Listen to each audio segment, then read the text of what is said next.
Okay, so wanted to tell you all just very quickly about Volunteer Florida. And this is just a quick basics for volunteers about Volunteer Connect, which is our volunteer opportunities platform. So we are the governor's lead agency for volunteerism and national service in Florida. National service means the AmeriCorps program and the Volunteer Generation Fund. These are extraordinary grants for organizations centered on serving communities and growing volunteer bases for organizations. We also are the lead agency for volunteers and donations before, during, and after disasters.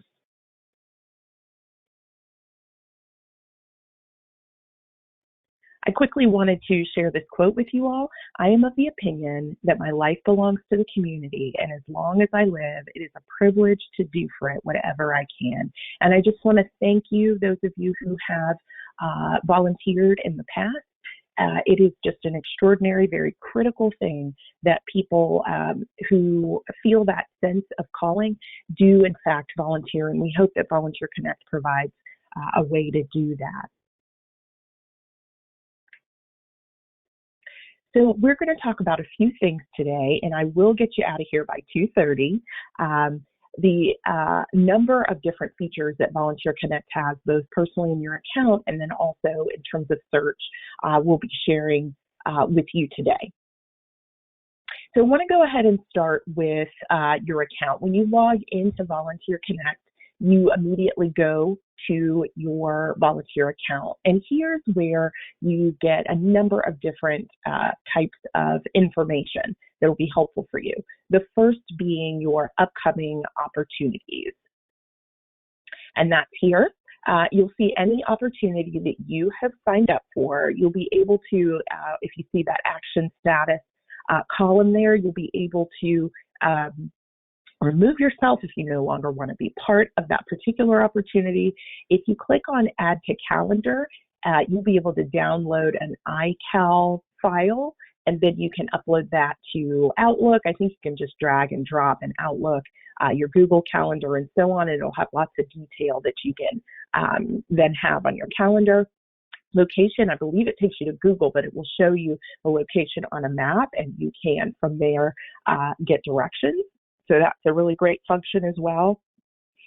If you are in a particular, you've registered for a particular opportunity that requires approval, then you'll see that as well. That's your status for the opportunity, and then you'll just know whether you want to perhaps contact the opportunity coordinator for that opportunity to find out what's going on, or you just want to wait and check back to see if you've received approval for that opportunity. You'll also get an automated notification if you are in fact approved. So you'll see the next section that you have is your volunteer history. So this is any volunteer opportunity that you have participated in through Volunteer Connect. You can still click on the opportunity title and go to the opportunity even if it's finished. And this is good if you do want to email the opportunity coordinator after the fact. You'll still see email this contact and be able to touch base. We have a general contact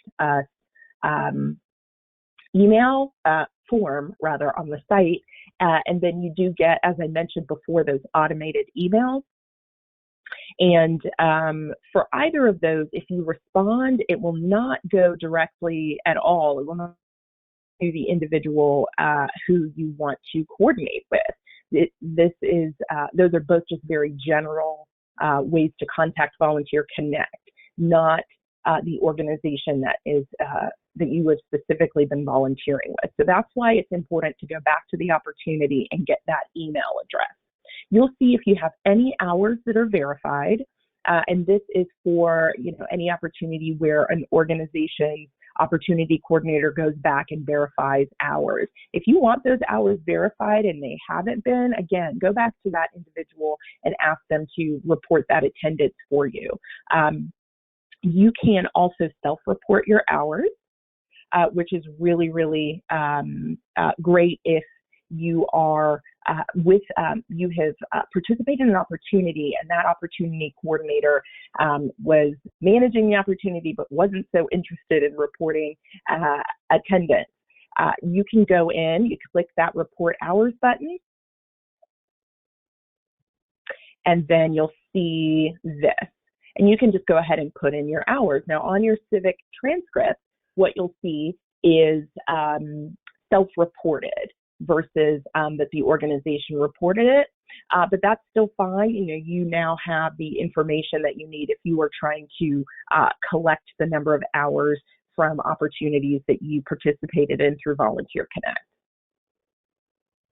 So those are a couple of the things that are available. There are other kind of, change your information, personal information, and so on in your account. But seeing overall which opportunities you have coming up, what opportunities you had, and some specifics about those opportunities are kind of the key thing. And that printing volunteer history, I can show you all that. You'll see it down in the bottom left corner, but that is a listing, a PDF that you can download of all the information when it comes to what opportunities you participated in. And that can be very helpful for people when they need to show that to somebody or just want to have that for their records. So before we go to this, I will exit out and show you all we'll do that actually. Let's see.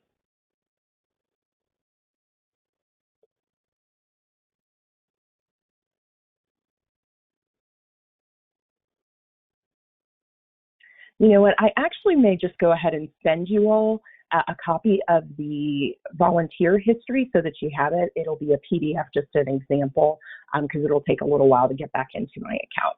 So I'll plan to do that for you all. So you'll see here, we're switching to search. We just touched base on the volunteer account. When you are searching for an opportunity and you go to you go to volunteerflorida.org now to search. Before that, the Volunteer Connect site looked a little different, but we have posted a brand new Volunteer Florida site, lots of information there about our organization, and that's where you go now to search. And you'll see at the top, just like you did before, you can look by a grid, by a list, which is what we have here, or by date. You'll see in the top left, advanced search, and just above that, you'll see new search. And that's if you have clicked any filters and you want to get rid of those without going back through and unchecking all of them, you can do that and it will reset your search for you. And you'll see here at the top those varying column headings. And you can search and you can sort by any of those headings. So let's say you've put in a city and a distance, which are the required types of search fields that you need to put in. You can click where, or you can click time, and it's going to sort that information for you, that distance button that you see there or column heading. So there are a couple of different ways for you to sort after you have used some of your search filters. Now, there are a few different ways that you can look at the timing of a particular event. You'll see here that lots of these say open, and what that means is that you can express interest, but there aren't any specific dates and times yet that particular organization has listed. And so that for organizations means we want to find people who have a general interest in the particular type of work that we're doing, and we'll touch base with them again, either when there's an opportunity or, for example, with some disaster services organizations, what they do is they say we need to just kind of have a base of volunteers so that when something happens, we can call on them to help serve. It's a variety of ways that people may use that general express interest. There won't be any dates and times, and I'll show you that in just a minute. What you may have is at the bottom there, you might see particular dates and times. Now, not all of them will show, but you see at the bottom there, September 17th, 2019, and then that more button. If you click on that, you'll see all the different times. It'll go to the opportunity and you see all of the different shifts that are available for you. So some organizations, they do shifts specifically. Some may have just a very general, are you interested in our organization in this particular type of opportunity? So you'll see a few different ways for you to connect to the organization. So as I mentioned before, for the View As grid, when you click grid versus that list, you're going to see this, and these are just some stock photos for you, but some people are more visual. You'll see on the left, the search looks a little different, but all of the same filters are available there. So this is just a sample that I provided, but in the opportunity details, we don't have a set requirement in terms of what people write. And this may be something that you want to think about when you look at an opportunity, is what kind of information has the organization provided and what kind of information do you need? You may need to email the opportunity coordinator for more details. You'll see at the top on the right, Facebook and Twitter. And those will, when you click them, you'll get a link to be able to share the opportunity on your particular account. You'll see below that, individual organizations can select particular issue areas. We have several different fields for that. There may be some requirements there, but really look at how much information is provided by the organization. You'll see there that you can click on the organization. If you're not familiar with it, go to their site, find out what their mission is, what their purpose is. If you have any questions, be sure before you jump into that opportunity that you find out as much as you feel comfortable needing to know. You can also, with that listing of, I think it's the second column of organizations, you can click on that and then you'll get an organization profile. You'll typically have a mission statement there from a lot of organizations, and this is just Volunteer Florida. This is an example as well. But from here, you can also get to their website. But check this out, see, what information they've provided there, and if it's appealing to you, and so on. And then you can, on the right-hand side, see all the volunteer opportunities for that particular organization if you just want to focus on the work that they do. So back to that search, you'll see below, I mentioned that advanced search, that initial, which has that initial box, which has keyword and distance and so on. And I just want to remind you again, you do need to put in location and distance for anything to populate. We'll come back to the save and search, save and share your search. But at that bottom there are additional filters. There are quite a few different filters. What's important to know is the more detailed you get, the fewer opportunities you'll get, because it's narrowing that. It's narrowing what you consider most important. So looking at the general location, of course, and then, maybe it's a general impact area. So you really care about animals, you really care about recreation in parks or the environment, or you're really only available at a certain time. Just know that you may get fewer and fewer opportunities. And that if you do just search by location, perhaps something will pop up that you didn't realize you had an interest in, but you really do. So just some thoughts there about search. And then again, you can use that keyword filter that's at the top versus those additional filters. So totally up to you, but you have lots of different ways to search for opportunities. Now back up to that save and share your search that you'll see there. This is what that looks like. And let's say that you'd put in animals, you'd put in your zip code, you'd put in a certain distance, and you want to save that search and come back to it. Before you click new search or reset anything, you can go here, click get shareable link. It will auto-populate in that search result link. And anytime you're in your account, you can load your saved searches and they'll be listed there. So you'll see here, I saved this search as near my house. I would have clicked save there. And then the next thing that I'll see when I click load saved searches would be all of my searches, which I can filter if I wanted to.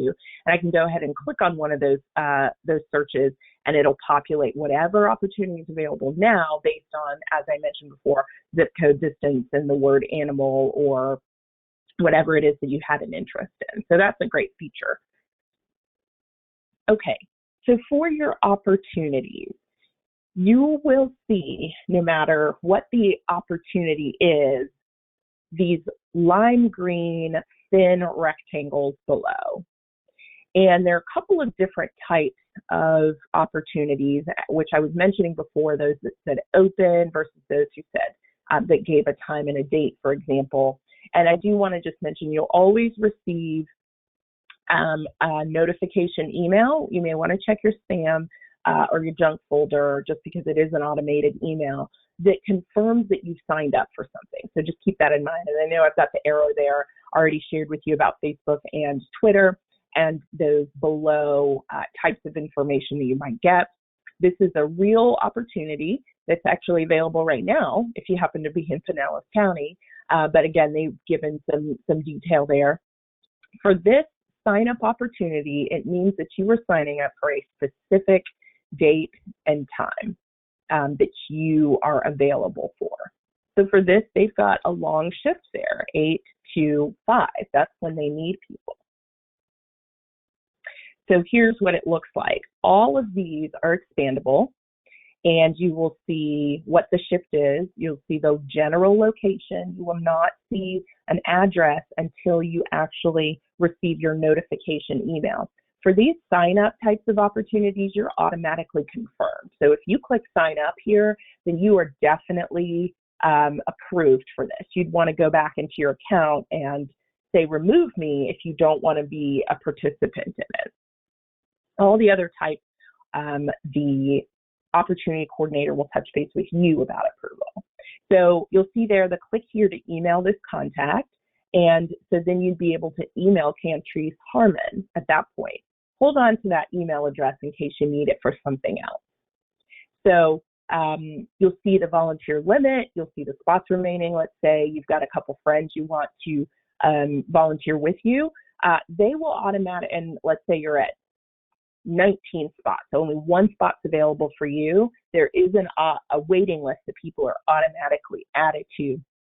Should people want to be removed, they will be able to be added in as part of that automatic waiting list.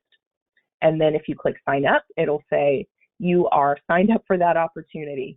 So that opportunity coordinator immediately knows that there's an individual who has signed up. So each of these would expand out. You see that September 29th, 30th, and so on, and it could go on for a long time depending on how many shifts the organization has set up for. And of course, this just happens to be for a specific opportunity. The shift could be an hour, 2 hours, any type of time like that. So you may also see for specific shifts, so sometimes people might label them. So I just happen to put food drive 1, but other times the opportunity has clear direction about what the type of work is, and they may not need to clarify anything like that. But you'll see here 7 to 11, I created these, so 7 a.m. to 11:30 p.m. I highly doubt there are ever shifts like that. But this would be a specific shift. Again, you see the volunteer limit and so on. When you express interest, you are not automatically confirmed. You are literally just expressing interest, and the opportunity coordinator will get back to you about whether or not you are approved for that particular shift. So the next kind is a little different. You'll see part of what makes this different is you see that it says volunteers needed through September 20th, 2019, but it does not have a date and time listed there. This kind of express interest is you sharing with the particular organization when you are available and they return, and they connect with you. So says during the following time periods, we need volunteers. That during is, this is a time frame that you can have an interest in. So it could be, for example, that you're available. Again, I put all kinds of crazy things in here, but let's say you're available on Wednesday from 8 a.m. to 10 a.m., just those 2 hours. That's something you'll be able to indicate. And let's say that they posted this August 1st, and now September 20th is when they need them. Then let's say that's about 6 weeks of time. And let's say you're available on Wednesdays, 8 a.m. to 10 p.m. for all 6 of those weeks. you'll be able to indicate that. Again, this is you having an opportunity to tell them when you're available. So it looks like this. When you click that express interest button there, then this is what it looks like. You can either specify a specific date and time and kind of go back through the process again to select different dates and times that you're interested in. Or you can click regular recurring schedule of dates, which is that example that I just provided you all. So if it's a regular recurring set of dates, you can pick the day of the week. So you could pick that Monday slot. This is a different one up at the top, you'll see. But I could say, all right, on Mondays from 6:30 p.m. to 8:30 p.m., I'm available. And that would be your day of the week, your start and end time. And you'll see over to the right, you can add a day and time there. And then you put through which date. So the start date maybe for this one is this next Monday. And then you want to do it through for just the next 2 weeks. You're able to indicate that. So this one's a little more detailed, but again, it gives you some flexibility. It's up to you when you're available within these certain time frames. And then that opportunity coordinator will connect with you about whether those dates and times work for the organization. Maybe you all just have have some conversations about that. And then you all will confirm when you're able to serve with that particular organization. Okay, so this is that one that is very general that says open during their search. Volunteers needed through April 30th, 2020. So let's say this was January. This is the one where you click express interest. I believe your notification email says, thank you. The opportunity coordinator will touch base with you if any additional conversation is needed, because the opportunity description may say, okay, we will contact you if there is a need. So you may not hear from them for a while, but you are now listed in their account as somebody who has a general interest. So that very, very general one. Okay, so just wanted to see if anybody has any questions about that information. We'll be doing another short webinar. It'll probably be just about 15 minutes or so on signing up with teams, that express interest with a team button that you see sometimes. We'll do a separate one on that because it's a little bit more detailed. And a lot of people have figured it out. So if you do have an interest in doing that, really the main thing is having names and email addresses that are listed. But any questions? I didn't see any that were showing up at all in the question box.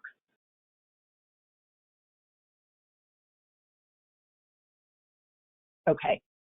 Great. Well, I want to say thank you so much for taking the time to be with me today. I do have a webinar. It's called How Do I Choose Where to Serve? And that's a little more detail on making decisions about volunteering. And that one will be available recording probably later this week or early next week. And so I'll send it'll be available on our resources section under volunteer services on our website. All of our webinars are available there. So anytime you have an interest in looking at anything that we have that is some sort of support for Volunteer Connect or in general for our organization, you can look there for resources under volunteer services. As I mentioned before, we do a variety of things. There's lots of information about the other work that we do as Volunteer Florida. We love service, national service, volunteerism. If you ever have any questions about volunteerism, you email me, volunteer@volunteerflorida.org. You can also email me, of course, if you have any questions specifically about Volunteer Connect. Again, the website that you can use for searching now is volunteerflorida.org. If you use any of our previous sites like volunteerconnect.org or volunteerconnect.com, it'll reroute you so you'll get to us no matter what. But I really appreciate your time. Again, any questions you might have, please feel free to contact me, and I hope you have a wonderful rest of the day.